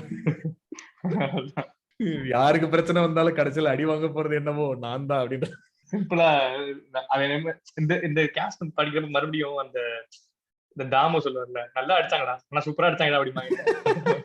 செம்ம அடிடா ஆனா செம்மையா அடிச்சாங்க. ஆமா. இல்ல எப்படி அத ஒவ்வொன்னா யோசிச்சு பிளான் பண்ணி அதை எப்படி பிளான் பண்ணாங்கன்றதே ஆச்சரியமா இருக்குல்ல. இப்ப நம்மலாம் அது அதுக்குமே வருவாரு பின்னாடி. பிளான் பண்ணி ஒருத்தரால பண்ணவே முடியாது அப்படிம்பாரு. இது வந்து இந்த இருக்கிற செட்டப்ல இப்படிதான் வந்திருக்குது, இந்த மாதிரிதான் வர முடியும் அப்படிங்கிற மாதிரி இருந்தது. அதாவது ஒரே ஒரு விஷயம், அந்த ஒரு விஷயம் மட்டும் அடித்தளமா வச்சுட்டா, அத ஸ்ட்ராங்கா வச்சுட்டா, அத சுத்தி டெவலப் ஆகுற விஷயங்கள் மக்களே ஆட்டோமேட்டிக்கா அத நோக்கி போயிருக்காங்க. அப்படிதான் நடந்திருக்கு ஆக்சுவலா. அவங்க அடிநாதமா வச்ச ஒரே ஒரு விஷயம்ங்கிறது இந்த எண்டோகேமி மட்டும்தான். சுத்தி எப்படி யோசிச்சு பார்த்தாலும் இன்னைக்கு நிலைமை வரைக்கும் அது நிக்கிறதுக்கு ஒரே ஒரு காரணங்கிறது இந்த ஜாதி திருமணங்கள்ன்றது மட்டும்தானே. அப்ப அதையும் புரிஞ்சுக்கணும். இது பாக்குறப்ப எனக்கு இன்னொன்னு தோணுது அப்படின்னா, இவங்க வந்து பெண்களை வந்து அடிமைப்படுத்தணும் அப்படின்னு படுத்தல. பெண்களை அடிமைப்படுத்துறது வந்து இது வந்து ஒரு by product of trying to sustain endogamy. நீ எண்டோகேமி சஸ்டெயின் பண்ணணும் அப்படின்னா நீ இது பண்ணிதான் ஆகணும் அப்படிங்கிறப்ப நான் பண்ணிடுறேன் அப்படிங்கிறாங்க. இல்ல அது ஒண்ணுக்கு ஒண்ணு இதுன்னு தான் நான் நினைக்கிறேன். லைக் வந்து நான் எண்டோகேமியை சஸ்டெயின் பண்ணணும்னா பொண்ணை இப்படி அடிமைப்படுத்தி வைக்கணும். இப்ப பசங்களே அடிமைப்படுத்தி வச்சிருக்கலாம்னு வச்சுக்கோங்களேன் ஒரு பேச்சுக்கு. ஆனா அஸ் சொசைட்டியாவே இவனுங்க ஒரு இடத்துல பவர் வாங்கிட்டானுங்க, புடிங்க எடுத்துட்டானுங்க. ஏன்னா முன்னாடி வந்து பார்த்தோம்னா மெஜாரிட்டியா வந்து எல்லாமே வந்து மெட்டர்னல் மேட்ரியார்கி ட்ரைப்ஸ் தான் அதிகம். இந்தியா வந்த ட்ரைப்ஸும் அந்த மாதிரி ட்ரைப்ஸ் தான். ஆனா இந்த இதுல கூட சொல்லியிருப்பாரு, இந்த நம்ம கார்த்திகோட இந்த தோப்பா எபிசோட் ஒண்ணு சொன்னோம்ல, அதுல கூட அவர் என்ன சொல்லியிருப்பாருன்னா அந்த தாய் தெய்வ வழிபாடுன்னு ஒன்ன பத்தி சொல்லியிருப்பாரு. சோ அதை பத்தி எல்லாம் டீடைலா அந்த எபிசோட்ல இருக்கும், கேட்டு பாத்தீங்கன்னா தெரியும். சோ அந்த மாதிரி எல்லாமே வந்து ஆரம்பத்துல பெண்களை மையப்படுத்தி உருவான கல்ச்சர் தான். ஆனா ஏதோ ஒரு பாயிண்ட்ல நம்ம சொன்ன மாதிரி இந்த அக்ரிகல்ச்சர்ன்ற விஷயம் எப்ப உருவாச்சோ, எப்ப வந்து தேவைக்கு மீறி இவனால ப்ரொடியூஸ் பண்றதுக்கான இடம் வந்துச்சோ, அன்னைக்கு இவன் கொஞ்சம் கொஞ்சமா பவரை இந்த பக்கம் வாங்கினவன், அதுக்கப்புறம் இத ஒரு ஸ்ட்ரக்சரா ஒரு இன்ஸ்டிடியூஷனா உருவாக்க ஆரம்பிக்கும் போது ஆட்டோமேட்டிக்கா இவன் வந்து இவன் மேல லைக் இந்த காஸ்ட் சிஸ்டமுடைய அடித்தளம்ன்றது இப்ப எண்டோகேமி ஒண்ணுன்னா இன்னொன்னு வந்து ஒருத்தன் இன்னொருத்தனுக்கு மேல இது ஒரு இன்இக்குவலான சொசைட்டின்றத எஸ்டாப்ளிஷ் பண்ண ட்ரை பண்ணதுல தானே. சோ அப்படிங்கிறப்ப அது ஆண்களுக்கும் பெண்களுக்கும் இருக்கக்கூடிய இன்இக்வாலிட்டியா இருக்கலாம், உனக்கும் எனக்கும் நீ கீழே நான் மேலன்ற இன்இக்வாலிட்டியா இருக்கலாம். சின்ன வயசுல ஸ்கூல்ல நம்ம போட்ட சண்டையெல்லாம் இவனுங்க அப்படியே ரொம்ப ப்ராப்பரா இன்ஸ்டிடியூஷனா மாத்திட்டானுங்க. சின்ன வயசுல கூட ஈக்குவலா இருக்குங்க சண்டை. இப்ப வந்து கோடு போட்டு இந்த பக்கம் நீங்க வரக்கூடாது அந்த பக்கம் வரக்கூடாது, இவங்க வந்து கோட போட்டு ரெண்டு பக்கம் சும்மா பேசிட்டு இருக்கோம்ல, இந்த ஓம் பென்சில் பெருசா ஏன் பென்சில் பெருசான்னு. நான் 4 ரூபாய்க்கு பென்சில் 2 ரூபாய் பென்சிலான்னு சொன்னோடனே ஆஃப் ஆயிருவோம்ல நம்ம. ஓ நம்ம 2 ரூபாய் பென்சிலா, அந்த ஆஃப் ஆன கேப்ல உட்காரு. நான் என்ன சொல்றேன்னா நம்ம டேபிளுக்குள்ள ஒரு கோடு போட்டு நீ உன் கை இங்க வரக்கூடாது வந்து இங்க வந்தா நீ அடிச்சுக்க அப்படி போல, அது கூட ஈக்குவலா இருக்கு பாத்தீங்களா. பாதி பாதி இடம் கொடுக்குறாங்க. இவங்க வந்து ரெண்டு பக்கம் கோடை போட்டு ரெண்டு பக்கம் நான் தான் இருப்பேன் அப்படிங்கிறாங்க. நீ வெளியே போறாங்க, நீ எனக்கு கீழே வேலை பாருங்க. அந்த பெண் ஃபைட்ல வந்து பெண்ணை அடிச்சு வெளியே தள்ளி விட்டுருவோம்ல, அந்த மாதிரி தள்ளி விட்டுறாங்க மொத்தமா. ஆமா அது ஒண்ணு. ஆமா அதுக்கு வருவோம். இல்ல இந்த விஷயங்கள் எல்லாம் சரி இந்த மாதிரி எல்லாம் விஷயங்கள் இருக்கு. சத்தியம் இருக்குது, ஃபோர்ஸ்ட் விடோவுட் இருக்குது, சைல்டு மேரேஜ் இருக்குது. இதெல்லாம் வந்து கொண்டு வந்துட்டீங்க. ஆனா எப்படி நீங்க வந்து இதை வந்து கண்டினியூஸா பண்ண வைப்பீங்க? அத எப்படி அவங்க நம்ப வைக்கிறது? ஃபர்ஸ்ட் வந்து நீ வந்து ஒரு பொண்ணை வந்துட்டு கல்யாணம் முடிச்ச உடனே வந்துட்டு லைக் ஹஸ்பண்ட் செத்த உடனே போய் நீ போய் தீல குதினா யார் குதிப்பா? போடா லூசுன்ட்டு போக மாட்டாங்களா? ஆனா அவங்களே வாலண்டரியா குதிக்க வைக்கிறதுக்கு இவனுங்க பண்ண ஒரு வேலைதான் இதை எல்லாத்தையும் இந்த புனிதப்படுத்துறது, கடவுளோட கனெக்ட் பண்ணி விடுறது. பழைய இதுலாம் இந்த கவிதைகள் புராணங்கள்லாம் இருக்குல்ல, அதுல கூட வந்து அந்த பொண்ணுங்களே சொல்ற மாதிரி இருக்கும், நான் என் கணவன் இல்ல நான் செத்துருவேன். பழைய படங்கள்லாம் பாத்தீங்கன்னா அப்படித்தான் இருப்பாங்க. எனக்கும் சரி அது வேற டிபார்ட்மெண்ட். அதாவது எப்படி இதை சாத்தியப்படுத்துறாங்க அப்படின்னு, ஒரு கணவன் மனைவி உறவு வந்து ஒரு எட்டர்னலான விஷயம். நீங்க வந்து உயிரோடு இருக்கப்பையும் செத்ததுக்கு அப்புறமும் அது வந்து அதை பிரிக்க முடியாத விஷயம். சோ வந்து எங்க நான் வந்து உயிரோட இருந்தா வேற யாராவது நினைச்சுக்கணும், உங்களுக்கு வந்து உடல் பொருள் ஆவி எல்லாத்துலயும் கனெக்ட் ஆகி ஒன்னா கலந்து அப்படியே சொர்க்கத்துல மிதக்கணும் அப்படின்னு பேசியிருக்கானுங்க. இதை கேட்கும் போதே அப்படியே பிளாட் ஆயிட்டாங்க. ஓ ஆமா இல்ல நல்லா இருக்குல்ல கேட்கறதுக்கு சொல்லிட்டு உடல் செத்து போச்சு, ஆனா அவன் ஆவி தனியா சுத்துமே, நீ மட்டும் இங்க உயிரோட இருந்தானா அவன் ஆவிக்கு ஜோடி இல்லாம போயிருமே அப்படின்னு சொல்லியிருப்பானுங்க. ஐயோ அப்படின்ட்டு குதிச்சிருப்பாங்க. ஆமா, இதே விஷயம் தான் இதுலயும் ஃபோர்ஸ்ட் விடோவுட்லயும். நீ வந்து புனிதமான கணவன் மனைவி உறவு புருஷன் இறந்துட்டான், அதுக்கப்புறம் வந்து நீ வந்து இன்னொருத்தர் நினைக்கலாமா, அது நீ உன் புருஷனே நினைச்சிட்டு உன் வாழ்க்கை போய் இருக்கிறது நியாயமான விஷயம் அப்படின்னு சொல்லி நம்ப வச்சுட்டாங்க. கில்ட் ட்ரிப் பண்றது. அதுக்கப்புறம் மூணாவது விஷயம் மூணாவது விஷயம் தான் இன்னும் ரொம்ப பிரமாதமா பண்ணிருந்தாங்க. சைல்டு மேரேஜ் விஷயப்ப நீ என்னதான் நீ புனிதமான உறவுலாம் சொல்றல, அந்த புனிதமான உறவு எங்க இருந்து ஆரம்பிக்குன்னு பாத்தீங்கன்னா விவரம் தெரிவதற்கு முன்னாடி ஆரம்பிச்சிருமாமா. ரைட்டா? ஒரு பொண்ணா இருந்த அப்படின்னா நீ வேற ஒரு ஆம்பளைய நீ உனக்கு விவரம் தெரிவதற்கு முன்னாடி யோசிச்சிடக்கூடாது. கல்யாணம் ஆகிற வரைக்கும் வேற யாரையும் யோசிச்சிடக்கூடாது. இந்த பையன் நல்லா இருக்கானே, இவனை கல்யாணம் பண்ணிக்கலாமா, அப்படி கூட யோசிச்சிடக்கூடாதாமா. அது வந்து புருஷனுக்கு பண்ற துரோகம். ஆமா, அதனால விவரம் தெரிஞ்சாதானே நீ மத்தவங்க நினைப்ப, அதுக்கு முன்னாடி கல்யாணம் பண்ணி வச்சிருப்பேன். இப்ப என்ன பண்ணுவ? அதான் அதுக்கு இததான் இப்ப புதுசா எப்படி பண்றானுங்கன்னா, சின்ன வயசுல காது குத்தும் போதே வந்துட்டு இந்த மாமாவை தான் நீ கல்யாணம் பண்ணிக்க போற அப்படின்னு இப்ப இருந்து ஆரம்பிச்சிடறானுங்க. 3 வயசுல இருந்தே கல்யாணம் பண்ணிக்க போறேன். தாடிக்காரன் 500 தலை வச்சிருக்காரு, நீ என்ன வேணா பிளான் பண்ணு, நான் வேற பக்கம் இந்த பையன் கல்யாணம் பண்ணிக்க சொல்லிட்டு வேற கிட்ட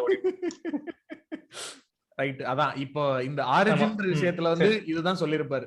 சோ தொடங்கின இடம் வந்து அதுக்கான ஆரம்ப புள்ளின்றது இந்த எண்டோகேமின்ற ஒரு விஷயத்த வந்து ஃபாலோ பண்ணணும்னு அந்த கூட்டம் நினைக்கும் போது அந்த எண்டோகேமிய ஃபாலோ பண்றதுக்கு என்னென்ன விஷயங்களை இம்ப்ளிமெண்ட் பண்ணணும்னு யோசிச்சு அந்த சதி, இந்த விதவை மறுமணம் தவிர்க்கிறது, அப்புறம் பெண் குழந்தைகளை வயசான ஆண்களுக்கு கல்யாணம் பண்ணி வைக்கிறதுன்ற மாதிரியான விஷயங்களை ஃபாலோ பண்ணிட்டு அதை எப்படி எல்லாரையும் நம்ப வைக்கிறதுன்றதுக்கு அதை எல்லாத்தையும் புனிதப்படுத்தி வச்சு ஒரு செட்டப் பண்ணிட்டானுங்க.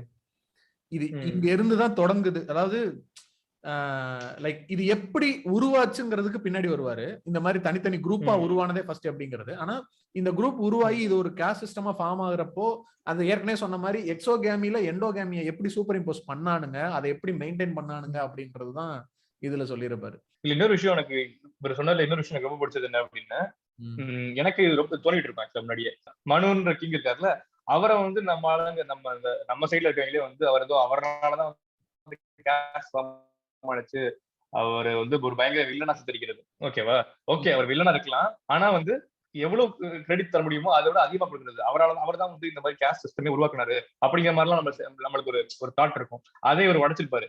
மனு வந்து ஒரு அதை வந்து எப்படி இருக்கணுங்கிறத எழுந்தவர் தான் தவிர ஆல்ரெடி இருந்துச்சு. இது வந்து இவர் இன்வென்ட் பண்ணல கேஸ்ட. இவர் வந்து எப்படிலாம் லாஸ் இருக்குது அப்படின்னு ஒரு டாக்குமெண்ட் பண்ணி வச்சாரு. அவ்வளவுதான் மனுவோட வேலை.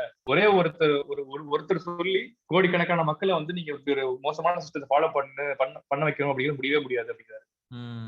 இந்த காஸ்ட் சிஸ்டம்ங்கிறது வந்து எப்படி உருவாயிருக்கும் அப்படிங்கிறதுக்கே வந்து லைக் 2 வகையா நடந்திருக்கலாம் அப்படின்னு ஒரு தியரி மாதிரி சொல்லுவாங்க. அதுலதான் ஒண்ணு வந்து ஒருத்தர் வந்து இந்த மாதிரி லாஸ் உருவாக்கி இப்படி கொடுத்திருக்கலாம் அப்படிங்கிறது. சோ அதுல வந்து அதுதான் வந்து மனு வந்து எடுத்துப்பாரு. சோ மனு வந்து இப்படி பண்ணியிருந்தாரு அப்படின்னா கூட அவர் வந்து அதை டாக்குமெண்ட் தான் பண்ணி அதை வந்து எல்லாருக்கும் சொல்லியிருக்க முடியுமே தவிர ஒரே ஒரு மனுஷன் இவ்வளவு அறிவாளித்தனமா இவ்வளவு விவரமா யோசிச்சு இவ்வளவு பெரிய ஒரு அப்ரசிவ் சிஸ்டத்தை வந்து உருவாக்கி எல்லாரையும் நம்ப வச்சு பண்ணிருக்கிறதுன்றது சாத்தியம் இல்லாத ஒரு விஷயம். அப்புறம் இன்னொரு விஷயம் பார்த்தோன்னா, இந்த 4 வர்ணம் சொல்லுவாங்கல்ல, பிராமின்ஸ், சத்ரியாஸ், வைஷ்யாஸ், சூத்ராஸ், இதெல்லாம் முன்னாடி ரொம்ப பிளெக்சிபிளா இருக்கும். நீ வந்து எப்ப வந்து ஒரு இடத்துல இருந்து இன்னொரு இடத்துக்கு மாறணும்னு எலிஜிபிளா இருக்கியோ, இப்போ வந்து நீ ஒரு ட்ரேடரா இருக்க, நீ வந்து சோல்ஜரா உன்னைய உருவாக்கிக்கிட்ட அப்படின்னா நீ வந்து முன்னாடி மாறிக்கலாம். அந்த மாதிரிதான் இருந்திருக்கும் ஸ்டார்டிங்ல. ஆனா இது இவ்வளவு பிளெக்சிபிளா இவ்வளவு திறமையை பொறுத்து மாறுற மாதிரி இருந்த விஷயம் ஒண்ணு எப்படி ரிஜிட் ஆனிச்சு, எப்படி வந்து பிக்ஸ்ட் ஆனிச்சு அப்படிங்கிறது அடுத்து பார்க்க வேண்டிய விஷயம். அதாவது என்னன்னா இது வந்து கிளாஸஸ், ஒர்க்கிங் கிளாஸ், ஆக்குபேஷனை வச்சுதான் இந்த பிரிவினைகள்லாம் உருவாச்சு அப்படின்னு சொன்னீங்கன்னா, இப்போ ஒருத்தரும் ஒரு ஆக்குபேஷன்ல குவாலிஃபைடா இருக்கும்போது கிளாஸஸ்ன்னு இருந்தப்போ இது வந்து ஒரு கிளாஸ்ல இருந்து இன்னொரு கிளாஸ்ல ஒருத்தரால மூவ் ஆக முடியும். எப்படின்னா அதுக்கு அந்த கிளாஸுக்கான ஆக்குபேஷன் என்னவோ அதுக்கு குவாலிஃபை ஆயிட்டா அவர் வந்து அந்த கிளாஸ் மூவ் ஆயிக்கலாம். இதுதான் யூனிவர்சலா இருக்கக்கூடிய எல்லா சொசைட்டிலும் இருக்கக்கூடிய அந்த கிளாஸ் சிஸ்டம் டிஃபரன்ஸ். ஆனா நம்ம நாட்டுல மட்டும் அந்த கிளாஸஸ் வந்து ஒரு க்ளோஸ்டு சிஸ்டமா ஒருத்தர் இன்னொன்னுக்குள்ள மூவ் ஆக முடியாதுன்னு ஆகும்போதுதான் அது வந்து காஸ்டா மாறினது. இப்போ ஒரு தலித்தோ ஒரு இடைநிலை சாதிக்காரரோ படிச்சு இந்த வேதங்கள்லாம் படிச்சு நான் வந்து பூசாரி ஆகுறேன் அப்படின்னு நினைச்சா கூட முடிய மாட்டேங்குது. அது வந்து அலோவ் பண்ண மாட்டோம் அப்படின்னு சொல்றாங்கல்ல, அதுக்கான ரீசன் என்னங்கிறது தான் அடுத்து பாக்குறாரு. அதான் இதுல வந்து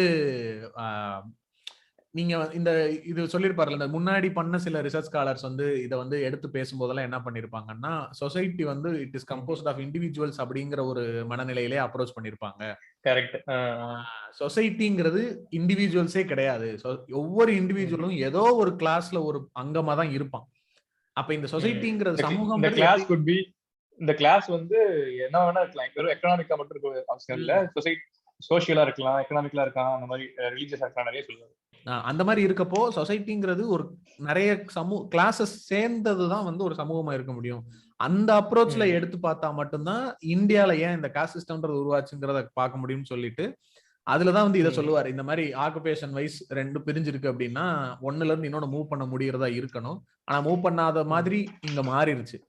அப்படி முதல்ல இந்த பிராக்டிஸ ஃபாலோ பண்ணது யாரா இருக்கும் அப்படின்றதுக்கு வந்து அவர் சொல்ற ஆன்சர் வந்து நம்ம எல்லாருக்கும் தெரிஞ்ச ஆன்சர் தான்.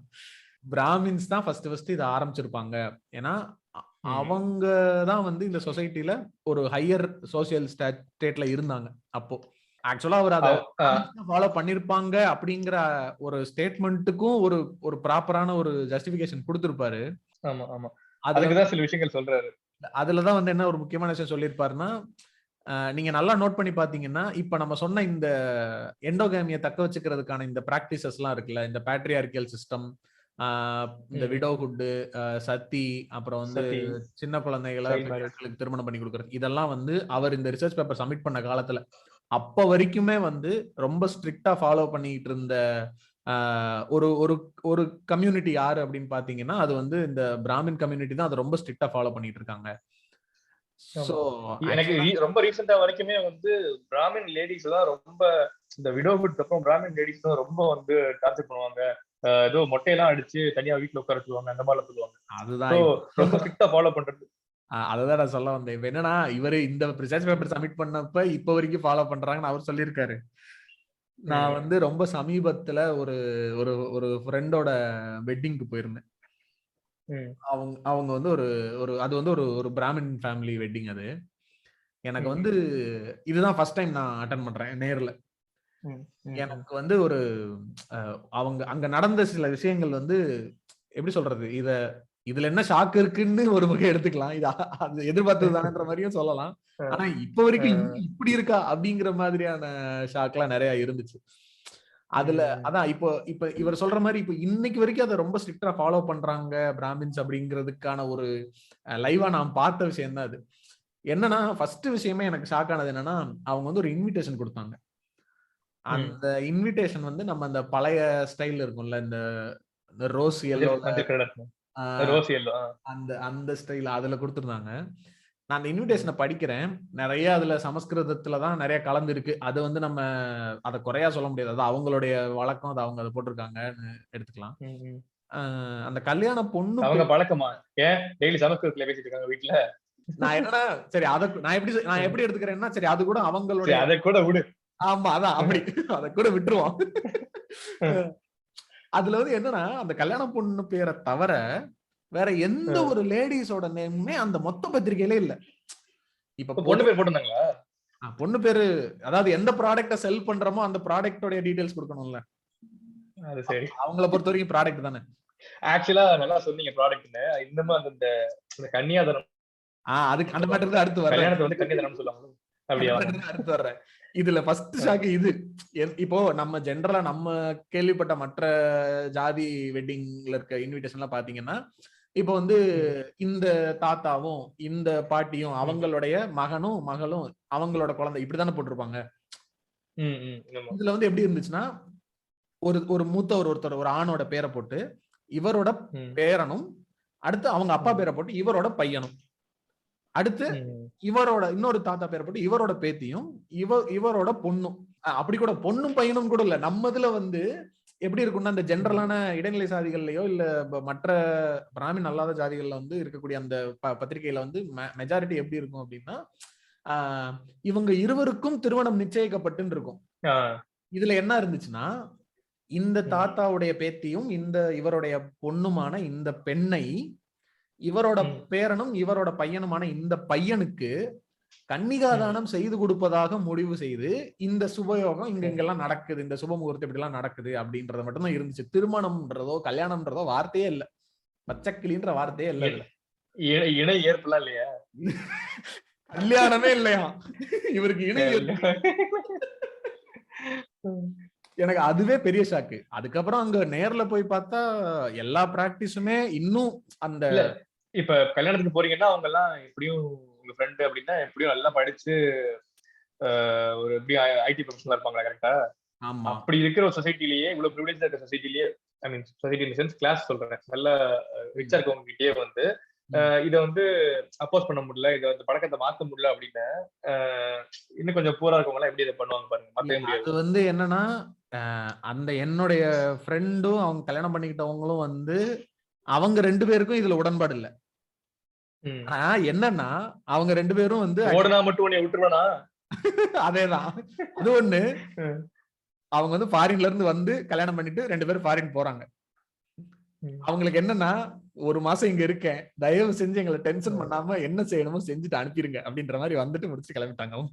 அது என்னமோ கரெக்ட் தாங்க. இந்த மாதிரி சில விஷயங்கள் எல்லாம் பண்றப்ப நான் வந்து இது எப்படி அதெல்லாம் பண்ண முடியாது, எல்லாம் காப்பெல்லாம் பண்ண முடியாதுன்னு சொல்லிக்கிட்டு இருப்பேனா, சிலர் எல்லாம் எங்க அண்ணன் எல்லாம் சொல்லுவான், டேய் எதுக்கு நீ டென்ஷன் ஆகிட்டு இருக்கு, அவங்க சொல்றதை பண்ணிட்டா நம்ம பாட்டு நிம்மதியா இருக்கலாம்ல, சிம்பிளா முடிச்சிடும், நீ 1/2 மணி நேரம் பேசி இப்படியும் அதுதான் பண்ண போறாங்க, அதுக்கு நீ பேசாம பண்ண அப்படிதான் இருக்கு போது, நம்மளுக்காக பீஸ்ஃபுல்லா இருக்கும் அப்படிமா. நான் வந்து இந்த பத்திரிகையை பார்த்துட்டு அவங்கள்ட்ட கேட்கறேன், என்னங்க உங்க பத்திரிகையில இப்படி போட்டிருக்காங்க? ஓ அப்படி போட்டிருக்காங்களா, நான் பத்திரிகையை படிக்கல. போட்டிருக்காங்களா? அதை எதுக்கு படிச்சுக்கிட்டு நான் தான் உனக்கு இன்வைட் அனுப்புனேன்ல அப்படின்னா அவங்க இன்வைட் ஒரு மாதிரி வேற மாதிரி பயங்கரமா டிசைன் பண்ணி அனுப்பிச்சிருந்தாங்க. நீ எதுக்கு அவலம் பாக்குற? இது ஏன் இப்ப இங்க மென்ஷன் பண்றோம்னா இன்னைக்கு வரைக்கும் அவ்வளவு ஸ்ட்ரிக்டா இருக்கு. அப்ப அந்த அந்த சோசியல் இப்போ இந்த சொசைட்டில வந்து அவங்க வந்து ஒரு ஒடுக்கப்பட்ட நிலைமையில இருந்திருந்தாங்க, அந்த ஒடுக்கப்பட்ட நிலைமைக்கு ஜாதி தான் காரணமா இருந்திருந்தா அந்த ஜாதி சதம் சம்பந்தமான பிராக்டிசஸ் வந்து எவ்வளவு தூரம் களைய முடியுமோ அதை களையறதுக்கான ஏற்பாடு தான் பண்ணிருப்பாங்க. இது இப்ப வரைக்கும் இருக்கிறதுக்கு காரணம் என்னன்னா அவங்க உயரத்துல உட்கார்ந்து இருக்கிறதுனால அத இதெல்லாம் விட்டுட்டோம்னா அந்த உயரத்துல இருந்து இறங்கி நம்மளும் எல்லாருக்கும் ஈக்குவலா வர வேண்டிய கட்டாயம் வந்துருமோன்ற ஒரு பிரச்சனை இருக்கு. எந்த அளவுக்கு இந்த பிராக்டிசஸ் ஃபாலோ பண்றாங்கிறது டிபெண்ட்ஸ் ஆன் தி அந்த லெவல் ஆஃப் ஹையரார்கி அப்படிங்கிறாங்க. நீ சொல்ற மாதிரி பிராமின்ஸ் வந்து அது ரொம்ப தீவிரமா ஃபாலோ பண்ணுவாங்க, போக போக அடுத்து வந்து சத்ரியாஸ் வைஷ்யாஸ் சூத்ராஸ் கம்மியாகிட்டே வரும், சூத்ராஸ் போறப்ப ரொம்ப கம்மியாயிரும் அப்படிங்கிறது. அதான் இப்போ சூத்திரர்கள் அல்லது அவங்களுக்கு கீழே மற்றவங்க இந்த அவர்னாஸ் சொல்றவங்க எல்லாம் எப்படின்னா அவங்க எல்லாம் தன்னை காஸ்டா பிரிச்சுக்கிட்டவங்க இல்ல, மற்ற எல்லாரும் அவங்கவுங்களை இப்ப பிராமின்ஸ் நாங்கெல்லாம் ஒரு கூட்டம், சத்ரியாஸ் நாங்கெல்லாம் ஒரு கூட்டம், வைசியாஸ் நாங்கெல்லாம் ஒரு கூட்டம் சொன்னதுக்கு அப்புறம் மீதி இருக்கிறவனுங்க வேற எல்லாம் தனியா வேற வழி இல்லாம அவனுங்களா ஒரு கூட்டம் ஆகிக்கிட்டானுங்க. அதுக்குதான் 2 விஷயம் சொல்றாருல்ல. ஃபர்ஸ்ட் வந்து பிராமின்ஸ் மட்டும் தான் இன்க்ளூட் பண்ணாங்க அப்படின்னா எப்படி சத்ரியாஸ் வைசியாஸ்லாம் ஃபார்ம் ஆனாங்க அப்படிங்கிறாரு. அதுக்குதான் ஒரு விஷயம் சொல்றாரு, லா ஆஃப் இமிடேஷன் படிக்கிறாரு. இந்த இமிடேஷன்ங்கிறது வந்து ஏதோ வந்து ஃபோர்ஸ் பண்ணியோ இல்ல ரொம்ப நம்மளா கான்சியஸா பண்ணணும்னு பண்றது கூட கிடையாது. சில விஷயங்கள்லாம் ரொம்ப அன்கான்சியஸா நடக்கும், நம்மளே அறியாம ஓகே இவங்க எல்லாம் பண்றாங்க நம்மளும் பண்ணிடுவோம் அப்படிங்கிற மாதிரி சில விஷயங்கள் இருக்குல்ல. இல்ல ஒண்ணும் இல்ல, நம்ம வந்து இது எப்படின்னா அந்த லா ஆஃப் இமிடேஷன்ன்றது வந்து அதை வந்து 2 வகையான யார எப்பயுமே வந்து கேப்ரியல் டார்டுன்னு ஒருத்தர் ஒரு ரிசர்ச் ஒரு சயின்டிஸ்ட் வச்சுதான் சொல்லியிருப்பாரு. அவர் தான் லா ஆஃப் இமிடேஷன் விஷயத்த சொன்னவர். அவருடைய லா ஆஃப் இமிடேஷன் படி எப்பயுமே வந்து இமிடேஷன் அப்படிங்கிறது higher the level to lower the level தான் மூவ் ஆகும் அப்படின்னு சொல்லியிருப்பாரு. ஸோ அந்த அந்த மூவ்மெண்ட்டுக்கு வந்து காரணமா இருக்கிறதுக்கு அந்த ஹையர் லெவல் அப்படின்னு சொல்லக்கூடிய இடத்துல இருக்கிறவங்க அவங்களுக்கு ஒரு 2 பேசிக் குவாலிட்டிஸ் இருக்கும், இருக்கிற பட்சத்துலதான் இந்த இமிடேஷன்ங்கிறது நேச்சுரலா நடக்கும் அப்படின்னு. அது வந்து என்னன்னா ஃபர்ஸ்ட் ஒன் வந்து அந்த அந்த எந்த கம்யூனிட்டிய எல்லாரும் இமிடேட் பண்றாங்களோ அவங்க சமூகத்துல ஒரு உயர்ந்த ஒரு ஒரு ஒரு ஸ்டேட்டஸ்ல இருக்கிறவங்களா இருப்பாங்க. 2வது மற்ற குரூப்புகளோட அடிக்கடி ஒரு ஒரு ஒரு க்ளோஸ் இன்டராக்ஷன் இருக்கும். இந்த 2 கண்டிஷனும் இருக்கிற இடத்துல அது வந்து ஆட்டோமேட்டிக்கா ஃப்ளோ ஆகும் அப்படின்னு சொல்லியிருப்பாரு. ஸோ அதான் இதுக்கு நம்ம எக்ஸாம்பிளா ரொம்ப சிம்பிளா எடுத்துக்கலாம். இப்ப நான் வந்து ஒரு கிளாஸ்ல இருக்கேன், இப்ப நான் வந்து ஒரு 90 மார்க் எடுத்துட்டே இருக்கேன்னு வச்சுக்கோமே, ஒருத்த வந்து எல்லா எக்ஸாம்லயும் 95 மார்க் எடுத்துக்கிட்டே இருக்கான். அப்ப ஏதோ ஒரு பாயிண்ட்ல எனக்கு வந்து என்ன தோணும்னா அவன் எப்பயுமே 95 எடுக்கிறான்ல, அப்ப அவன் எப்படி எடுக்கிறான்றதை தெரிஞ்சுக்கிட்டு அவன மாதிரியே நம்ம ட்ரை பண்ணி பார்க்கலாம். அந்த ஐடல் செட் பண்றது, இது ஐடல்னு சொல்ல முடியுமான்னு தெரியல. பட் எப்பயுமே நம்மளுக்கு நம்ம ஒரு விஷயமா ஆகணும்னு நினைக்கும் போது அந்த ஸ்டேட்ல என்ன பண்றாங்கன்றது தெரிஞ்சுக்கிட்டு அதை நம்ம அப்சர்வ் பண்ணி அதே மாதிரி இமிடேட் பண்ண ட்ரை பண்ணுவோம்ல. இப்ப இது பாத்தீங்கன்னா ஹீரோ ஆனார்னா அதுக்கப்புறம் ஆங்கர் ஆனா ஹீரோ ஆயிரலாம்னு தோணுதுல, அந்த மாதிரி. அது கரெக்ட் தான். இல்ல இப்ப இதுக்கு ரெலவெண்டாவே பாத்தீங்க அப்படின்னா நார்த்ல ஃபாலோ பண்ற ஃபங்க்ஷன்ஸ் எல்லாம் வந்து சவுத்ல ஃபாலோ பண்ண ஆரம்பிச்சா பாத்தீங்களா? நீங்க வந்து இந்த சங்கீதா இருக்கட்டும், ட்ரெஸ்ஸா இருக்கட்டும், மெஹந்தி, அப்புறம் வந்து ஹோலி ஃபங்க்ஷன், ஹோலி வந்து செலிப்ரேட் பண்றது, இந்த மாதிரி எல்லா விஷயங்களுமே நம்ம நார்த்ல இருந்து இப்ப நீங்க பாப் கல்ச்சர் எல்லாம் கூட பாத்தீங்கன்னா ஃபர்ஸ்ட் வந்து மும்பை ஆரம்பிக்கும், அதுக்கப்புறம் தான் அதை பார்த்து தான் ரொம்ப லேட்டா தான் வந்து சவுத்ல ஆரம்பிப்பாங்க. ஓகேவா? சவுத்ல இருந்து நீங்க எனக்கு தெரிஞ்சு நீங்க எதையுமே வந்து இங்க இருந்து மேல போன மாதிரி நீங்க அட்லீஸ்ட் என்னால ரிலீஸ் பண்ணவே முடியல. அப்படியே பண்ணாலும் அதை நக்கலா தான் பண்ணுவாங்க. இப்போ வரைக்கும் பாத்தீங்கன்னா மேல வந்து ஏதோ ஒரு சீரீஸ்ல கூட தனுஷ் கிண்டல் பண்ணுவாங்க. தனுஷ் அப்படின்னா கருப்பாக்காரமா அந்த மாதிரி கிண்டல் பண்ணுவாங்க. சவுத் இந்தியனாலே கீழே பாக்குறது.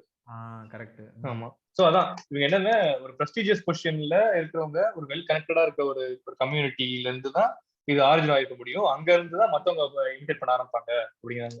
அதுவுமே அந்த இமிடேஷனே வந்து ரொம்ப கான்சியஸா பண்ணணும் அப்படின்னு கூட பண்றது இல்ல, அது ரொம்ப அன்கான்சியஸா சப்கான்சியஸா நடக்கும். இப்படி பண்ணாதான் நம்ம வந்து சேர்த்துக்கப்படுவோம் அப்படிங்கிற மாதிரி நம்ம மைண்ட் அதுவா ஆட்டோமேட்டிக்கா பதிஞ்சிடும் அப்படிங்கிற.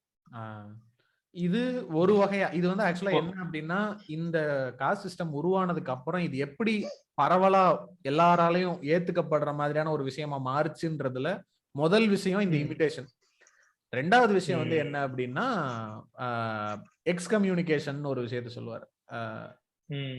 லைக் வந்து என்னன்னா எக்ஸ்க்ளூசிவ்னஸ். இந்த புக்ல ஸ்டார்டிங்ல ஒரு இடத்துல சொல்லியிருப்பாரு, காஸ்டுடைய ஒரு முக்கிய அம்சமே வந்து எக்ஸ்க்ளூசிவ்னஸ் தான் அப்படின்னு.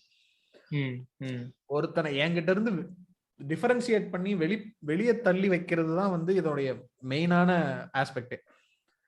ஸோ அந்த எக்ஸ்கம்யூனிகேஷன்றது எப்ப நடக்குது அப்படின்னா, இப்போ அந்த மாதிரி சொசைட்டில ஒரு ஹையர் ஸ்டேட்ல இருக்கிறவங்க வந்து ஃபர்ஸ்ட் எண்டோகாமின்ற ஒரு விஷயத்தை எடுத்துக்கிட்டு, நாங்க எங்களுக்குள்ள மட்டும் கல்யாணம் பண்ணிக்கிறோம், எங்களை விட்டு வெளியில யாரும் போக விட மாட்டோம், உள்ள யாரும் வர விட மாட்டோம்னு அந்த கிளாஸா இருந்தது வந்து ஒரு என்க்ளோஸ்டு யூனிட்டா மாறி அது ஒரு காஸ்டா மாறினதுக்கு அப்புறம் நீ தொடராத, நான் எடுக்க மாட்டேன் கிட்டத்தட்ட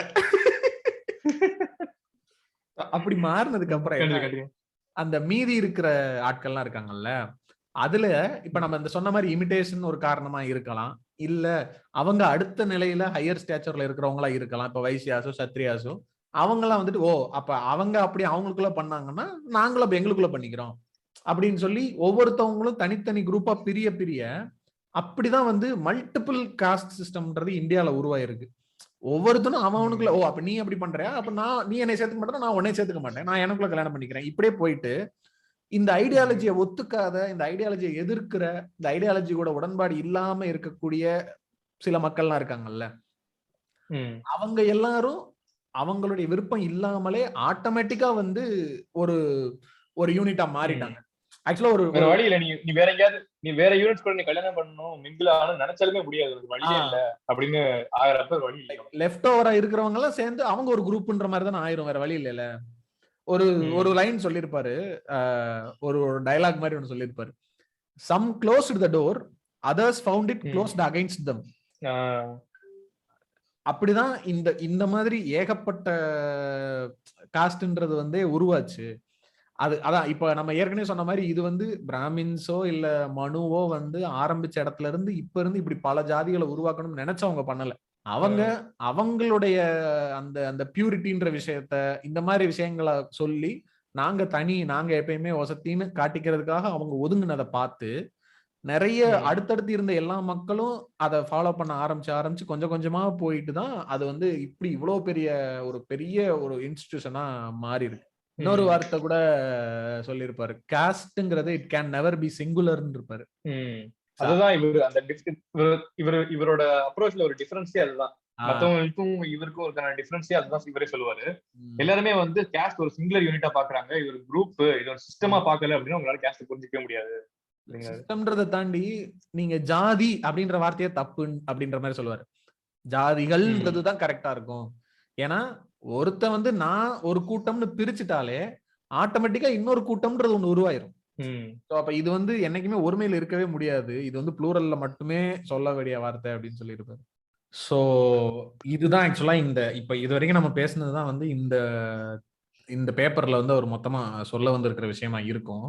இத வந்து ஒரு மாதிரி லைக் மொத்தமா என்ன சொல்ல வர்றாரு அப்படிங்கறத மொத்தமா சொல்லணும் அப்படின்னா, ஃபர்ஸ்ட் விஷயம், இங்க இருந்த பிரிமிட்டிவ் சொசைட்டிஸா இருந்த இந்தியால இருந்த மக்கள் வந்து அவங்க வந்து எத்னிக்காவே எல்லாரும் வேற வேற மாதிரி இருந்தவங்க தான். ஆனா பொதுவா அவங்க எல்லாருக்குள்ளயும் வந்து ஒரு ஒரு கலாச்சாரம் அடிப்படையில ஒரு ஒரு ஒரு ஒற்றுமை இருந்தது. ஆனா அப்படி ஒற்றுமை இருந்ததுல அண்ட் இங்க வந்து பரவலா ஆல்ரெடி இருந்த பழக்கம்ங்கிறது எக்ஸோகேமி, அதாவது தன்னுடைய கூட்டத்தை விட்டு வெளியில இருக்க கூட்டத்துலதான் கல்யாணம் பண்ணணும் அப்படிங்கிற மாதிரி இருந்தது. ஏதோ ஒரு அது எழுதப்படாத ரூல் அது. அது வந்து all over the world. In fact எண்டோகேமியோட எக்ஸோகேமி தான் ரொம்ப சீரியஸா ஃபாலோ பண்ணுவாங்க. அது வந்து மீறினா வந்து பிளாஸ்பமி மாதிரி, அதாவது கடவுளே பண்ற மாதிரி அந்த மாதிரி நடப்பாங்க. ஆமா. சோ அந்த அளவுக்கு இருந்த ஒரு விஷயம் எப்படி இந்த மாதிரி கூட்டங்களா மாறுச்சு அப்படின்றதுல அப்ப இருந்த அந்த மக்கள்ல அவங்களுடைய ஆக்குபேஷனை பொறுத்து பல விதமான கிளாஸஸ் பிரிக்கப்பட்டு இருந்துச்சு. அந்த பிரிக்கப்பட்ட கிளாஸஸ்ல இருந்த ஹையர் பொசிஷன்ல இருந்த ஒரு கிளாஸ் மட்டும் என்ன பண்ணிட்டாங்க அப்படின்னா, இந்த ஒரு கிளாஸ் விட்டு இன்னொரு கிளாஸ் மூவ் ஆகக்கூடிய பாதையை வந்து அடைச்சு, நாங்க மட்டும்தான் இந்த கிளாஸ், எங்களுக்குள்ள வேற யாரும் வர முடியாதுன்ற ஒரு சூழ்நிலைக்கு போறாங்க. அவங்களே போயிட்டு அதை மெயின்டைன் பண்றதுக்கு என்ன பண்றாங்க அப்படின்னா, இங்க இருக்கிற யாரும் வெளியில இருக்க யாரு கூடயும் அண்ணன் தண்ணி புழங்க கூடாதுன்ற மாதிரி அதெல்லாம் பண்ணக்கூடாது. கல்யாணம் பண்ணா நம்மளுக்குள்ளே கல்யாணம் பண்ணிக்கணும், நம்மளுக்குள்ளே இந்த ஜெனரேஷனை உருவாக்கிக்கிட்டே இருந்தோம்னா இது வந்து தனிப்பட்ட ஒரு கூட்டமா இருக்கும்னு அவங்களுக்குள்ள க்ளோஸ் பண்ணிக்கிறாங்க. அப்படி க்ளோஸ் பண்ணி அதை மெயின்டைன் பண்றதுக்கு அவங்க கொண்டு வந்த ஒரு விஷயம் தான் இந்த எண்டோகேமி. இப்ப இந்த எண்டோகேமின்ற விஷயம் ஆல்ரெடி இருந்த எக்ஸோகேமி மேல சூப்பர் இம்போஸ் ஆகும்போது அண்ட் இந்த கூட்டங்கள் வந்து ஒரு கிளாஸ்ல இருந்து இன்னொரு கிளாஸ் மூவ் ஆக முடியாம கதவுகளை அடைக்கும் போது அது ஒரு தனி யூனிட்டா ஒரு கேஸ்ட்ங்கிற விஷயமா மாறுது. இந்த ஒரு கேஸ்ட்ன்ற விஷயம் ஒண்ணு மாறும்போது என்ன ஆகுதுன்னா, அது சுத்தி இருக்கிற மீதி இருக்கிற மக்கள் எல்லாம் இதே மாதிரி அப்ப அவன் நம்மளை ஒதுக்குறான்னா நம்மளும் அவனை ஒதுக்கிடுவோம், மீதி இருக்கவனை ஒதுக்கிடுவோம் அப்படிங்கிற மாதிரி அவங்களை இமிட்டேட் பண்றதாகவும், அதே சமயம் அவங்களுக்குரிய ஒரு ஸ்டேட்டை எஸ்டாப்ளிஷ் பண்றதுக்காகவும் ஒவ்வொருத்தரும் தனித்தனியா அவங்க ஒரு கூட்டமா உருவாகுறாங்க. அப்படி உருவாகும் போது இது வந்து ஒரு பெரிய நிறைய காஸ்ட் உருவாகி ஒரு பெரிய இன்ஸ்டிடியூட் ஆகி அதுதான் இப்ப வரைக்கும் சஸ்டைன் ஆகி வந்துட்டு இருக்கு அப்படிங்கிறது தான் சுருக்கமா இந்த புக்ல இவர் என்ன சொல்ல வர்றாருன்ற விஷயமா இருக்கும். கரெக்ட். அப்புறம் வந்து இது மட்டும்தான் நான் சொல்றது மட்டும்தான் கரெக்ட், நான் பேசவே மாட்டேன். யாராவது என்னைய வந்து என்னோட அப்ரோச்ச பாசிட்டிவ் டிஸ்ட்ரிக்ட் பண்ணீங்க அப்படின்னா, வேற ஒரு பெட்டர் ஐடியாலஜி கொண்டு வந்தீங்க அப்படின்னா, I am equally willing to give it up. I am more than happy to give it up அப்படின்னு சொல்றாரு. ஒரு ஒரு சயின்டிபிக்கா அப்ரோச் பண்றதுக்கு இந்த விஷயம் ரொம்ப முக்கியம். இல்ல இந்த புக்கே வந்து ஃபுல் அண்ட் ஃபுல் எப்படின்னா அவர் ஒரு அப்ரோச் எடுத்துக்கிட்டாரு. அந்த அப்ரோச்சுக்கு சப்போர்ட்டிங்கான கல்ச்சுரல் விஷயங்கள், ஹிஸ்டாரிக்கல் எவிடன்சஸ் வச்சு அவருக்கு அவருடைய அப்ரோச்ல இதுதான் நடந்திருக்கும், இப்படி இதெல்லாம் வந்திருக்கும்ன்றத ஒரு ஜஸ்டிபிகேஷனோட ப்ரூவ் பண்றாரு. ஆனா இது ஃபைனல் கிடையாது. இது வரைக்கும் எல்லாரும் வேற ஒரு அப்ரோச் எடுத்துக்கிட்டே இருந்திருக்கீங்க சம்பந்தம் இல்லாம. அந்த அப்ரோச் எல்லாம் விட்டுட்டு இந்த அப்ரோச் நான் ஒன்னு இப்ப காட்டுறேன்ல, இது மாதிரி சில விஷயங்கள் இருக்கு, நீங்க இது வரைக்கும் நோட்டீஸ் பண்ணாத சில விஷயங்கள். இதுல எனக்கு தெரிஞ்ச இடத்துல நான் இந்த விஷயங்கள் எல்லாம் சொல்லியிருக்கேன். இதுக்கு மேல இந்த விஷயங்களையும் கன்சிடர் பண்ணி நீங்க இன்னும் பெட்டரான ஒரு ஒரு விஷயத்த சொல்ல முடியும் அப்படின்னா அதை நான் ஏத்துக்கிறேன் அப்படிங்கிறது தான் இந்த புக்ல ஒரு சொல்ல வர்றது. முக்கியமா இந்த புக்கு எபிசோடா பேசணும்னு சொன்னது காரணம் என்னன்னா, இந்த புக்கு படிக்கிறது கொஞ்சம் கஷ்டமா இருந்துச்சு. உங்களை படிக்க சொன்னதே கொஞ்சம் இந்த சொன்னேன்ல உங்களுக்கு இந்த ஃப்ளோல ரொம்ப கஷ்டமா இருக்கும். வேர்ட்ஸ்லாம் நீங்க சொன்னீங்க காம்ப்ளெக்ஸா இந்த பிப்ளிக்கல் இங்கிலீஷ் மாதிரிலாம் சொல்லிட்டு. ஆமா ஆமா. ஒரு சென்டென்ஸ் ஃபார்மேஷனே வந்து பயங்கர கஷ்டமா இருக்கும். சோ வந்து மேபி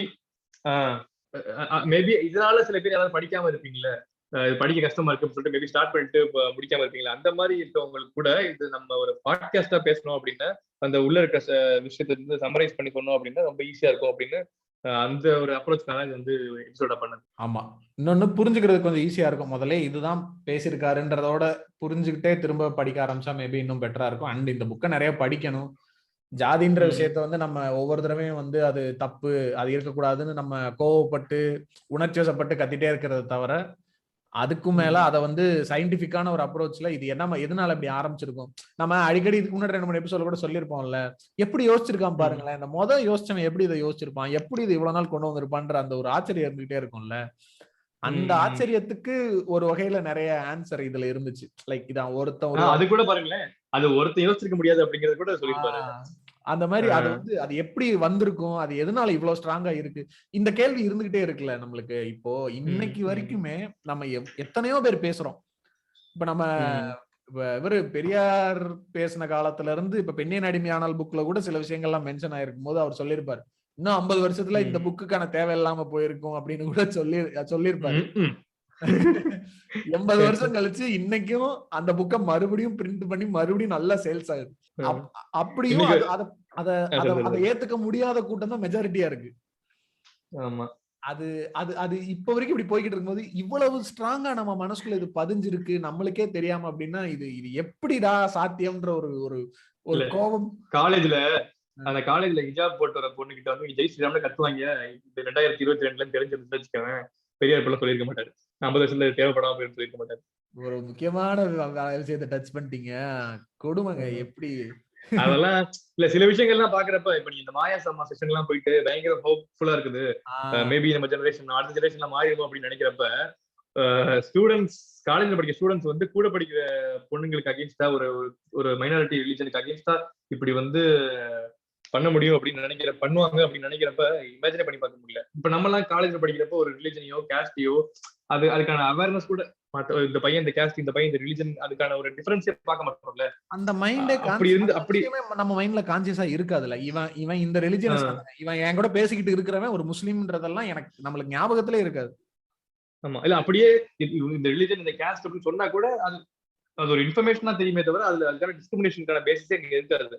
அப்படி எனக்கு என்னமோ இது என்னமோ லைக் கோயிங் டுவர்ட்ஸ் லைக் எப்படி சொல்றது, மோசமா போயிட்டு இருக்கிற மாதிரி தோணிச்சு. ஜெனோசைட் வாட்ச்ங்கிற ஒரு ஆர்கனைசேஷன்ல வந்து ஒரு விஷயம், அதாவது எந்தெந்த கண்ட்ரிலாம் மூவிங் டுவர்ட்ஸ் ஜெனோசைடுன்ற மாதிரி சில விஷயங்கள் போட்டிருந்தாங்க. அதுல வந்து ஐ திங்க் இந்தியால இருந்து 3 ஸ்டேட் மென்ஷன் ஆயிருச்சுன்னு நினைக்கிறேன். நம்பர் 1. ஆமா, உத்தரப்பிரதேஷ், பீகாரா? இல்ல உத்தரப்பிரதேஷ் இல்ல, காஷ்மீர் இருந்துச்சு. உத்தரப்பிரதேஷ் இல்லையா? இல்லங்க, மேபி அது நான் பார்த்தது கொஞ்ச நாளைக்கு முன்னாடி பார்த்ததா என்னன்னு எனக்கு தெரியல. நான் பார்த்தப்ப இது 3 தான் என் கண்ணுல பட்டுச்சு அந்த வெப்சைட்ல. ஆனா இன்னொரு கரெக்ட் காஷ்மீர், அசாம்லாம் வந்து ஆல்ரெடி இந்த மாதிரி அந்த யுஏபிஏனால அசாம்ல நடக்கிற விஷயங்கள், அப்புறம் காஷ்மீர்ல ஏற்கனவே இந்த பாகிஸ்தான் பிஓகேல நடக்கிற விஷயங்கள்லாம் வச்சு அதெல்லாம் போட்டு இருந்துச்சு.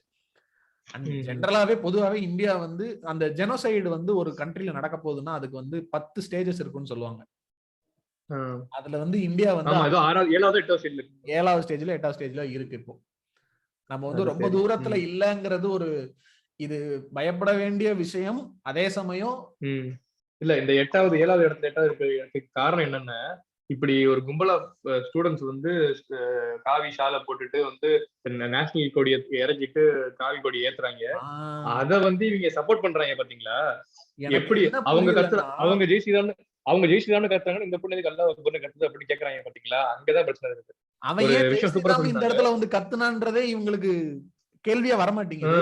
கேள்வி வரல பாருங்க. ஒரு படத்துல ஒரு சீன்ல தேசிய கொடி அவமதிச்சா கூட அதுக்கு ஏகப்பட்ட ரியாக்ஷன் வரும். ஒரு தைரியமா ஒருத்தன் ஏங்க இது எவ்வளவு பெரிய இந்த நேஷனல் பிளாகோடைய அந்த ஏதோ சொல்லுவாங்களே, அதை அவமதிக்கிற விஷயங்கள்ல இது எவ்வளவு பெரிய விஷயம். ஒரு நேஷனல் பிளாக் எடுத்துட்டு ஒரு சாஃப்ரன் பிளாக மாற்றான் அப்படின்னா அத வந்து பெரிய இஷ்யூ ஆயிருக்கணும். ஆனா அது பெரிய இஷ்யூவா நம்மள மாதிரி ஆட்கள்கிட்ட தான் ஆகுது, என்ன இப்படி பண்றாங்கன்னு சொல்லிட்டு. ஆனா இந்த சோ கால்டு பேட்ரியாட்ஸ்க்கு கோவமே வர மாட்டேங்குது. ஆமா ஆமா, இல்ல அது இது முக்கியமா புரிஞ்சுக்க வேண்டியது என்னன்னா, அவன் ஜெய் ஸ்ரீராம்னு கத்துறதோ இல்ல அல்லாஹ் அக்பர்னு கத்துறதோ, they are not praising their gods. இப்படி ஒரு ட்வீட் பார்த்தேன். they are not praising their gods. அந்த ஜெய் ஸ்ரீராம்னு கத்துறவன் நான் உன்னை த்ரெட்டன் பண்ண வந்திருக்கேன் அப்படின்னு சொல்றான்.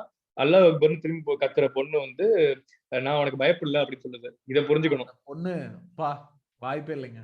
நான் யாராவது எனக்கு தெரிஞ்சு நம்ம எல்லாம் இவ்வளவு பேசுறோம், இந்த மாதிரி 100 பேர் வந்து நம்ம கிட்ட ஆப்போசிட்ல பேசுறப்ப ஒதுங்கி போயிருப்போம். அதுக்கெல்லாம் வேற நேரம் கத்துற அளவுக்கு நம்மளுக்கு தைரியம் இருக்கான்னு தெரியல. ஆமா ஆமா ஆமா, வேற லெவல். சரி, நம்ம வந்து இந்த டாபிக் பேசலாம், இதே ஒரு தனி எபிசோட பேசணும். நம்ம அந்த பேக் டு டாபிக் வந்துட்டு முடிச்சு விட்டுருவோம். ஆமா, அதான் நான் என்ன சொல்ல வந்தேன்னா, அட்லீஸ்ட் இந்த அளவுக்கு நம்மளுக்கு இந்த அளவுக்கு யோசிக்கிற நம்மளாவது இப்ப நம்மளை சுத்தி இருக்கிற நம்ம ஃப்ரெண்ட்ஸ் கூட்டங்கள்ல இல்ல நம்மளுக்கு தெரிஞ்சவங்கள்ல இருக்கக்கூடிய முஸ்லிம்ஸோ கிறிஸ்டியன்ஸோ இப்ப நம்ம வந்து அந்த அந்த மதங்களை ஃபாலோ பண்ணல, நம்ம ஒரு மெஜாரிட்டியோட கூட்டமா இருக்கோம்ன்றதுனால நம்மளுக்கு வந்து இது ஒரு ஐயோ பாவம் அப்படிங்கிற ஒரு ஃபீலா மட்டும்தான் இருக்கும். ஆனா அந்த இடத்துல இருந்து பார்க்கும்போது வந்து அவங்களுக்கு மனசுக்குள்ள ஒரு கான்ஸ்டன்டா ஒரு பயம் இருந்துகிட்டே இருக்கிறதுக்கான வாய்ப்பு அதிகமா இருக்கு. அடுத்து நம்மளா இருக்குமோ, இன்னும் 5 வருஷத்துல இதே வீட்டுல இதே ஊர்ல நம்ம தைரியமா இருப்போமான்ற பயமோ கேள்விக்குறியோ கூட அவங்க மனசுல இருந்துகிட்டே இருக்கலாம். அட்லீஸ்ட் நம்மள மாதிரி இப்படி இதை யோசிக்கிற அளவுக்கு தெளிவு இருக்கக்கூடிய நம்மளாவது அந்த மாதிரி ஒரு பிரச்சனை உங்களுக்கு வந்தா நாங்க அப்போ உங்க எல்லாரும் கூட இருப்போம் அப்படிங்கறத காட்டுற மாதிரியான ஏதாவது ஒரு சிக்னலையாவது இன்னைக்கு நிலைமைக்கு கொடுத்தா ஏதோ அவங்களுக்கு நம்ம கூட நிப்போம்ன்ற ஒரு ஒரு ஒரு விஷயத்தையாவது சொல்ற மாதிரி இருக்கும். அப்புறம் இந்த எபிசோட் ரிலவெண்டா வேற ஏதாவது என்னன்னு படிக்கலாம் அப்படின்னா, நீங்க அம்பேத்கர் படிக்க ஆரம்பிச்சீங்கன்னா எடுத்து மற்ற புக்ஸ் எல்லாம் படிக்க ஆரம்பிச்சிடலாம். நான் படிச்ச புக்கு அனிஹிலேஷன் ஆஃப் காஸ்ட் படிச்சிருக்கேன். ஆக்சுவலா இந்த புக் எல்லாமே தமிழ்ல இருக்குது. இப்ப நம்ம காஸ்ட் இன் இந்தியா புக் வந்து இந்தியாவில் ஜாதிகள் இருக்குது. இங்கிலீஷ்ல படிக்கிறது கஷ்டமா இருந்தா தமிழ் படிக்கலாம். அப்புறம் வந்து அனிஹிலேஷன் ஆஃப் காஸ்ட்ங்கிற புக்கும் ரொம்ப நல்லா இருக்கும். அதுவும் கண்டிப்பா படிக்க வேண்டிய புக். எல்லாமே சின்ன சின்ன புக்கு தான். நம்ம பெருசு பெருசு நினைச்சிட்டு இருந்தேன் நாளா முன்னாடி கூட. இந்த காஸ்ட் புக்குனே சொல்ல தேவையில்ல, பேப்பர் ஒவ்வொன்றும் ஒரு ரிசர்ச் பேப்பர். ஆமா, இது ஒரு 30 பேஜ் இருக்கு. காஸ்ட் இன் இந்தியாலாம் ஐ திங்க் ஒரு 90 பேஜோ 100 பேஜோ அந்த அளவுக்கு தான் இருக்கும். எல்லாமே சின்ன சின்ன புக். இல்ல, இது 30 பேஜ். காஸ்ட் இன் இந்தியா அது annihilation of caste. Annihilation of caste எவ்வளவு? ஒரு 70-80 புக் இருக்கும். அதான் அந்த அளவுக்கு தான் இருக்கும் எல்லாமே. சரி, ஓகே, நம்ம அவ்வளவுதான் இந்த எபிசோட எண்டுக்கு வந்துட்டோம். எபிசோடு கேட்டுட்டு இருக்கிறவங்க எல்லாம் வந்து ஸ்பாட்டிஃபைல ரேட்டிங் ஆப்ஷன்ல ரேட்டிங் கொடுத்துருங்க. எந்தெந்த பிளாட்ஃபார்ம்ல கேட்டுட்டு இருக்கீங்களோ அந்தந்த பிளாட்ஃபார்ம்ல ஃபாலோ, சப்ஸ்கிரைப், லைக், ஃபேவரட் என்ன இருந்துச்சோ அதை பண்ணி விடலாம்.